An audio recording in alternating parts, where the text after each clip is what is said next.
Following the months of street demonstrations and protests outside Dáil Éireann, new elections were held in 2014.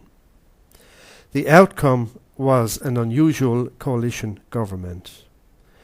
Remnants of the much depleted Fine Gael party, many of whose members had previously defected to Fianna Fail, joined with Joe Higgins' Socialist Party, the Green Party, and sufficient independence from the People Before Profit alliance to form a new government. This shaky coalition was in trouble from day one. The European Parliament voted a motion to refuse to recognise the legitimacy of the new patchwork administration. They declared its socialist leanings as being to the right of Norway and totally unacceptable. Likewise, the United States President protested vigorously and vowed to use the CIA and whatever funds and covert forces were at his disposal to remove them from office.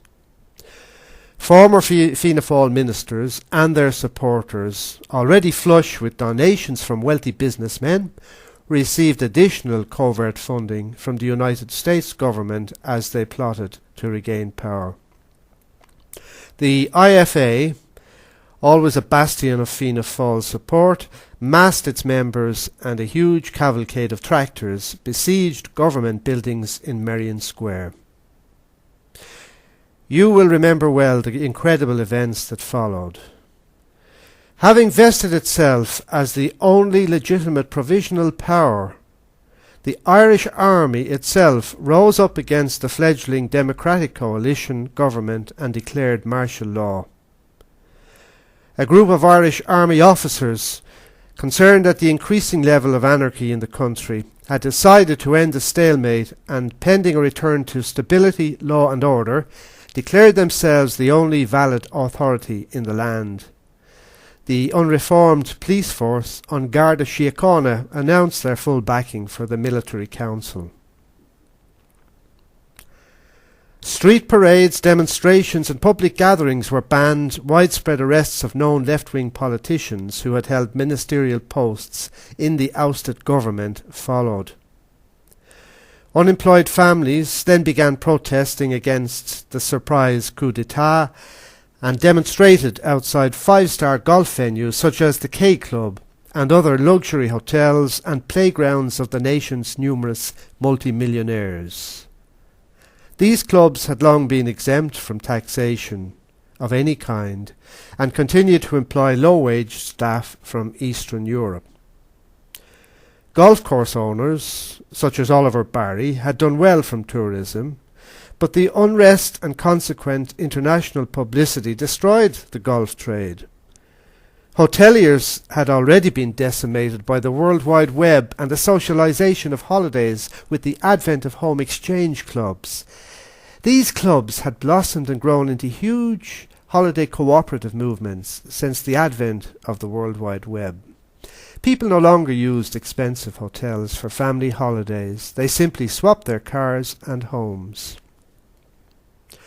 High unemployment across Europe resulted in fundamental changes to all of the ruinously costly farm support programs, heretofore supported by all of the overpaid EEC commissioner bureaucrats. Brussels was bankrupt of both cash and new ideas. When the widespread people power protests by coalition government supporters continued unabated, the army surprisingly changed tack. To appease the hundreds of thousands of private sector workers and unemployed citizens who attended mass demonstrations countrywide, they decided to accept the legitimacy of the socialist government and returned to barracks. The reinstated government turned its attention now to the detested Fianna Fail rebels and agitators who had previously brought ruin to the country. Thousands of these venal self-serving councillors were rounded up by the army in dawn raids. Publicans, auctioneers and troublesome farmers were summarily arrested and placed in detention centres, of which there were almost 17,000 countrywide. The custodians and guards of these internment centres were members of the James Connolly Brigade of the Revolutionary Coalition Army, which was now an independent armed force with a mandate to protect the legitimate coalition government. The largest and most notorious of these holding centres was Lee's Cross in Dublin, which was reserved for core members of the Fianna Fail cabinet, such as Ahern, O'Donoghue, Cowan, Cullen, Brennan, and also high-ranking bishops, clergy and numerous wealthy property speculators who had inflicted much suffering on the poor. Few Fianna Fáilers survived the harsh regime and terrible conditions in these dreadful stalags for more than a few months. These rest homes had previously been utilised as euthanasia centres by the Fianna Fáil soldiers of destiny. Like the SS in Hitler's concentration camps, the Fianna Fáilers had grown fat from a horrific death industry which had expedited the departure of old and useless geriatric citizens during Bartholomew Ahern's Celtic Tiger era. The new revolutionary coalition declared its first act of legislation would be to implement the ancient Kenny Report, which dated from the previous century and lay on the shelves of state for 60 years. All landowners would be obliged to provide land for public housing projects with minimal compensation equating with the agricultural value of the land. Fianna Fáilers such as the corrupt Bailey brothers, who controlled all of the land banks ready for rezoning near the capital cities, were informed that they would be compensated in like manner. Farmers took to the streets in their thousands, and there was more bloodshed as the forces of the Revolutionary Coalition Army struggled to enforce law and order.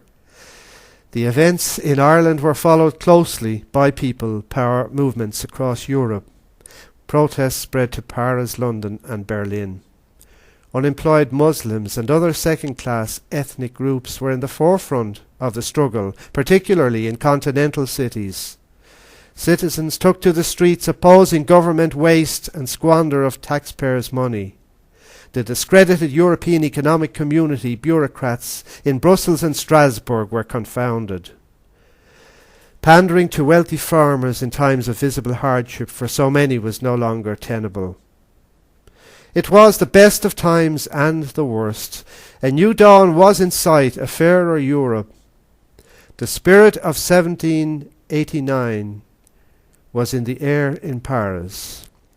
After more than 2 centuries, we are in a transition period now which I hope will be widely seen as a major turning point in the history of Western European democracy.